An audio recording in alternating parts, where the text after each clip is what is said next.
நீங்க ஏமாத்தப்படுறீங்கிறதே தெரியாத அளவுக்கு ஒரு வஞ்சகம். இதுதான் பீக்கு. பரிபூர்ணமாய் பரிசுத்தத்திலே இருந்த, பரிசுத்தத்தின் மகிமையினாலே, தேவனுடைய சாயலினாலே, மகிமையினாலே மூடப்பட்டிருந்த ஆதாமியும் ஏவாளையும் அந்த வஞ்சகம் விழத்தள்ளும் என்றால், பாவ சரீரத்தை வைத்திருக்கிற நம்மை அந்த வஞ்சகம் தள்ளுவது எளிது. ஏவாளிடத்தில் பிசாசு பேசிக் கொண்டிருக்கும் பொழுதெல்லாம் ஏவாளுக்கு தெரியல நாம வஞ்சிக்கப்படுகிறோம் என்றே.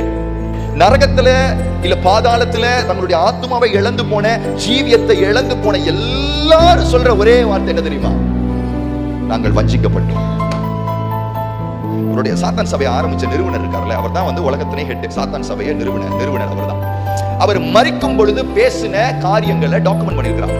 மரிக்கும் பொழுது அந்த மனுஷன் படுத்திருக்கிறார். சரியா படுத்துட்டு பயங்கர தில்லா, என்ன தில்ல படுத்திருக்காருன்னா, நான் இவ்வளவு நாள் சாத்தானுக்காக ஊழியம் செஞ்சிருக்கிறேன், சாத்தான் சபையில இருந்து சாத்தானுடைய அஜெண்டாஸ் எல்லாத்தையும் நிறைவேற்றிருக்கிறேன், எனக்கு அவன் பெரிய பொசிஷன் கொடுப்பான்னு அவன் சொல்லியிருக்கிறான். அதனால மரணத்தை ரொம்ப ஹாப்பியா யார் இப்ப ஃபேஸ் பண்ண ஆரம்பிச்சான்னா அந்த மனுஷன். யாரு?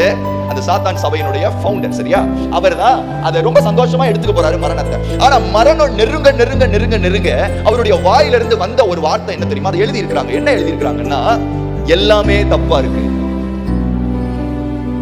எப்படி இருக்கு? அவருடைய டெத் பெட்ல சொன்ன வேர்டை சொல்றேன் நான்.